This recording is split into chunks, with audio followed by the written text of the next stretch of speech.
റംസാൻ നിലാവ് നിങ്ങൾക്കായി അവതരിപ്പിക്കുന്നത് പൊൻപ്രഭയിൽ വിരിഞ്ഞ സ്വർണ്ണ പരിശുദ്ധിയാൽ കാൽനൂറ്റാണ്ടിന്റെ വിശ്വസ്ത പാരമ്പര്യവുമായി ഐശ്വര്യ ഗോൾഡ് പാലസ്. സംശുദ്ധ സ്വർണവും ലേറ്റസ്റ്റ് ഡിസൈനുകളും ഏറ്റവും കുറഞ്ഞ പണിക്കൂലിയിൽ ഞങ്ങൾ ഇവിടെ അവതരിപ്പിക്കുന്നു. Traditional, modern, handmade, light weight തുടങ്ങിയ നിരവധി ഡിസൈനുകൾ. വിവാഹ പാർട്ടികൾക്ക് അഡ്വാൻസ് ബുക്കിംഗിലൂടെ സ്പെഷ്യൽ പാക്കേജുകൾ. ഇനി ഓരോ മുഹൂർത്തങ്ങളും ഐശ്വര്യയോടൊപ്പം ആഘോഷമാക്കൂ. Aishwarya gold palace, Thrissur road, Edappal, Nannammukku road, Changaramkulam.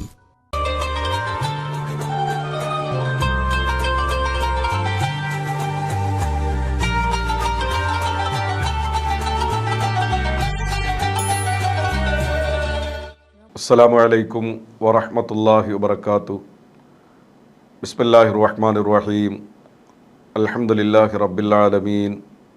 വസ്സലാത്തു വസ്സലാമു അലാ അഷ്റഫിൽ മുർസലീൻ വഅലാ ആലിഹി വഅസ്ഹാബിഹി അൽ ഫായിസീൻ ബിറിദല്ലാഹ്. അമ്മാ ബഅദ്. പ്രിയ സഹോദരങ്ങളെ, തഖ്വയുള്ള ജീവിതം നമുക്ക് ഏവർക്കും അല്ലാഹു പ്രദാനം ചെയ്യട്ടെ. റംളാനിൻ്റെ അനുകൂല സാക്ഷികളിൽ നമ്മെ എല്ലാവരെയും അള്ളാഹു ഉൾപ്പെടുത്തുമാറാകട്ടെ.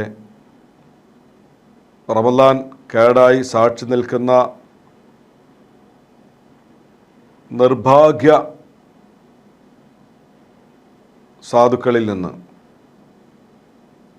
നാം ഏവരെയും അള്ളാഹു കാത്തുരക്ഷിക്കുമാറാകട്ടെ. ആമീൻ എന്ന് നമുക്ക് ദുആ ചെയ്യാം. ഇന്ന് ഞാൻ സൂചിപ്പിക്കാൻ ആഗ്രഹിക്കുന്നത് തവക്കുലിൻ്റെ പ്രാധാന്യത്തെക്കുറിച്ചാണ്. തവക്കുൽ എന്ന് പറയുമ്പോൾ അള്ളാഹുവിൽ അർപ്പിക്കാനുള്ള ഒരു മനസ്സ്, അള്ളാഹുവിൽ ഭരമേൽപ്പിക്കുക. അങ്ങനെ ഭരമേൽപ്പിക്കുമ്പോൾ ലഭ്യമാകുന്ന അതിൻ്റെ ഗുണങ്ങളെക്കുറിച്ചാണ് ഇന്ന് അല്പം നിങ്ങളുമായി പങ്കുവെക്കാൻ ഞാൻ ആഗ്രഹിക്കുന്നത്. നമ്മുടെയൊക്കെ ജീവിതം തികച്ചും പരീക്ഷണശാലയിലുള്ള നിമിഷങ്ങളിലെ ജീവിതത്തിന് സമാനമാണ്. അല്ല, മറ്റൊരർത്ഥത്തിൽ പറഞ്ഞാൽ ഒരു പരീക്ഷണ ഘട്ടമാണ്, പരീക്ഷണ ജീവിതമാണ്. പരീക്ഷിക്കുക എന്ന് പറയുമ്പോൾ രണ്ട് രീതിയിലും പരീക്ഷിക്കപ്പെടാം. ഒന്ന്, നമ്മൾ പോലും അറിയാത്ത വിധം അനുഗ്രഹങ്ങൾ അള്ളാഹു നമുക്ക് നൽകുന്നു. സാമ്പത്തികമായി, ശാരീരികമായിട്ടുള്ള കഴിവ്, സാമ്പത്തികമായിട്ടുള്ള മറ്റ് പുരോഗതികൾ, ഇങ്ങനെ ഒരുപാട് കഴിവുകൾ അള്ളാഹു നമുക്ക് നൽകുന്നു.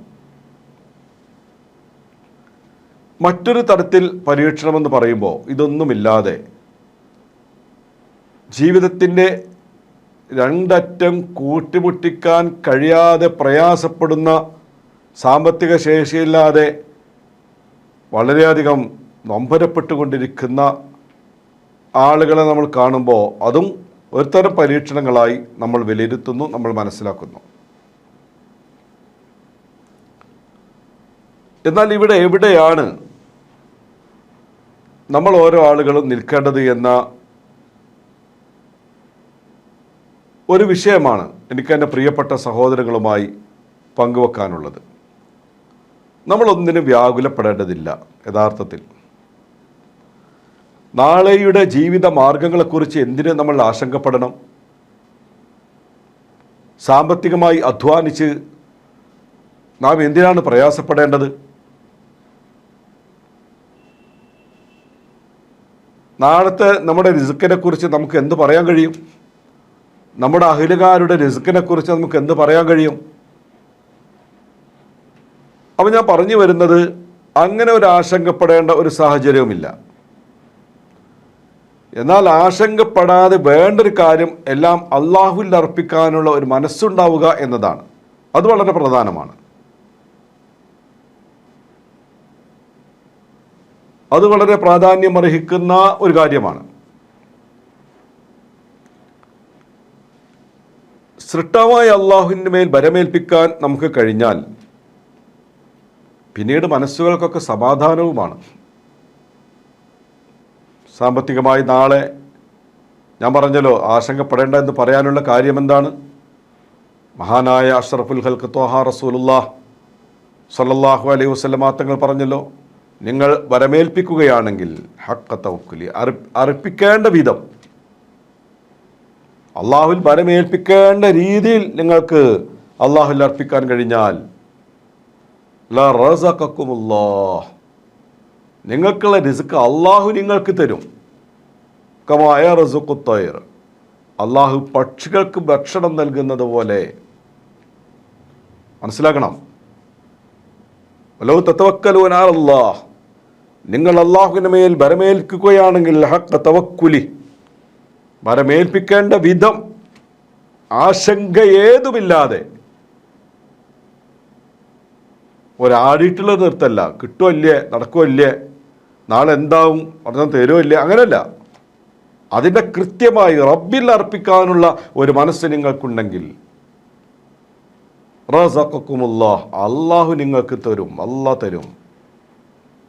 ഏതുപോലെ പക്ഷികൾക്ക് റബ്ബ് ഭക്ഷണം നൽകുന്ന പോലെ. എന്താ പക്ഷികൾക്ക് ഭക്ഷണം നൽകുമ്പോൾ ആ പക്ഷികൾ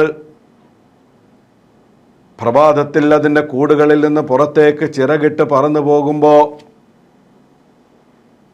കാലി വയറുകളുമായിട്ടാണ് അവ പോവുക, യാത്ര പോവുക, അല്ലേ? ഒന്നുമില്ല, വിഷം തൊട്ടിയ വയറുകളുമായി അന്നം തേടിയവർ പുറത്തേക്ക് പോകും. ഈ പോകുമ്പോൾ അവർക്കൊരു പ്രതീക്ഷകളൊന്നുമില്ലല്ലോ.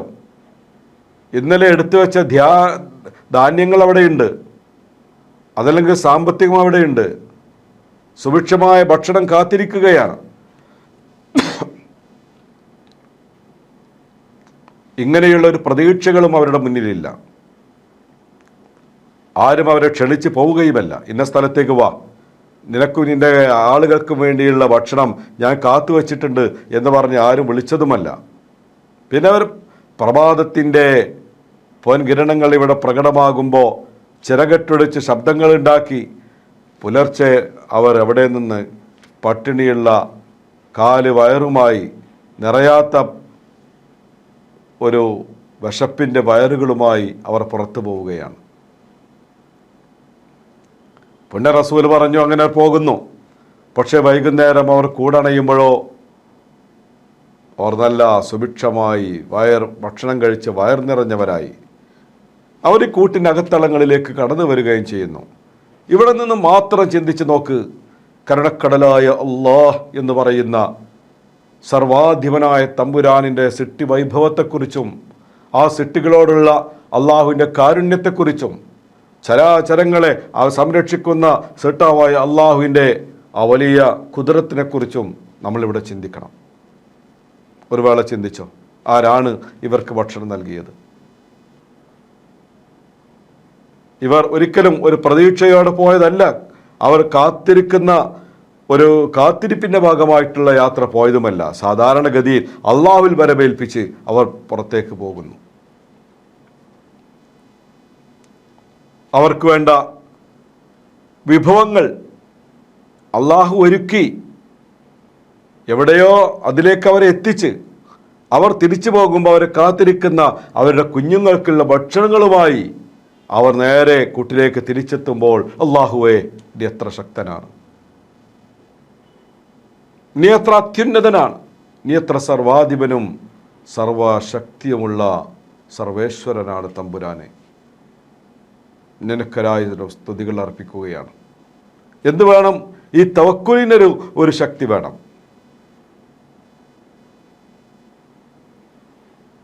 എന്നാൽ ഇവിടെ മനസ്സിലാക്കേണ്ടത്,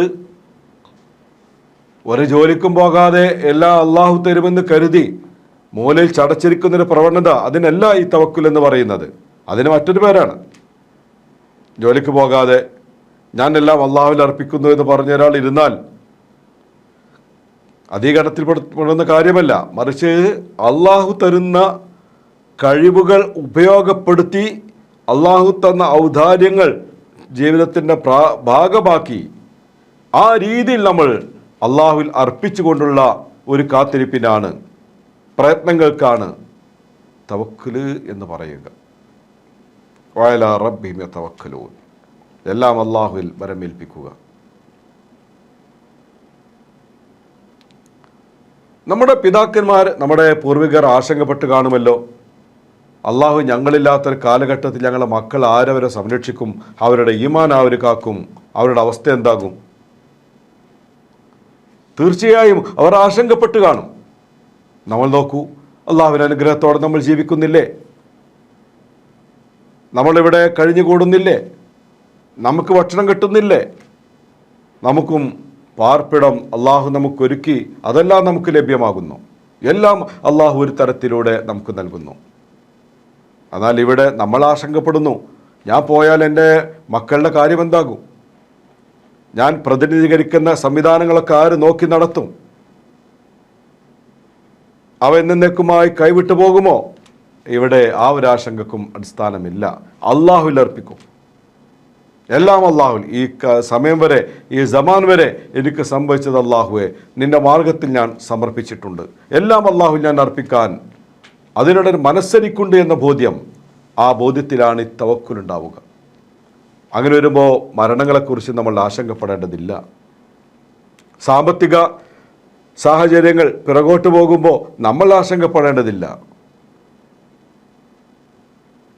അവിടെയെല്ലാം മാലിക്കുൽ മുൽക്കായ അള്ളാഹുവിൻ്റെ ശക്തമായ ഇടപെടലുകൾ ഉണ്ടാകും.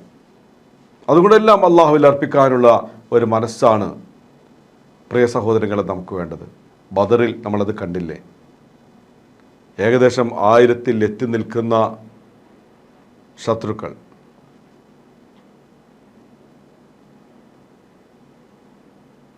ആ ശത്രുക്കൾ സർവായുധരായ സർവ്വസന്നാഹത്തോടു കൂടെ പരിശുദ്ധമായ ബദറിലേക്ക് അവർ തമ്പടിച്ചു. അവരോട് പ്രതിരോധിക്കാൻ അങ്കുലി പരിമിതമായ ആളുകൾ മാത്രമാണുള്ളത്. ആ ഒരു സമയം നോക്കൂ നിങ്ങൾ, എങ്ങനെ അവർക്ക് പിടിച്ചു നിൽക്കാൻ കഴിഞ്ഞു? ഒരു ഭാഗത്ത് അലറി വിളിക്കുന്ന അലമാലകൾ കണക്കെ, ആഞ്ഞടിക്കുന്ന കൊടുങ്കാറ്റ് പോലെ ചാടി വീഴാൻ സുസജ്ജമായി നിൽക്കുന്ന സർവായുധരും സർവ്വസന്നാഹവുമുള്ള ആളുകൾ. ഇപ്പുറത്തോ പൊട്ടിയ വാളും ഒട്ടിയ വയറുമായി വളരെ ആശങ്കയോട് കൂടെ എന്ത് ചെയ്യണമെന്നറിയാതെ നിൽക്കേണ്ട ബദരികളായ സ്വഹാബിമാർ. എന്താണ് ഇവിടെ സംഭവിച്ചത്? അവർക്ക് അർപ്പണബോധമുണ്ടായിരുന്നു, അള്ളാഹുവിലുള്ള തവക്കുലുണ്ടായിരുന്നു. അള്ളാഹുവിൽ അമിതമായിട്ടുള്ള ആ തവക്കുൽ അവരുടെ ജീവിതത്തിലുണ്ടായപ്പോൾ എന്താണ് സംഭവിച്ചത്? ഈ ആയിരങ്ങൾക്ക് മുന്നിൽ കേവലം 113 വരുന്ന ഈ സ്വഹാബത്ത് അവരെ സംബന്ധിച്ചിടത്തോളം അപ്പുറത്തുള്ളവർ ഒന്നുമല്ലായിരുന്നു.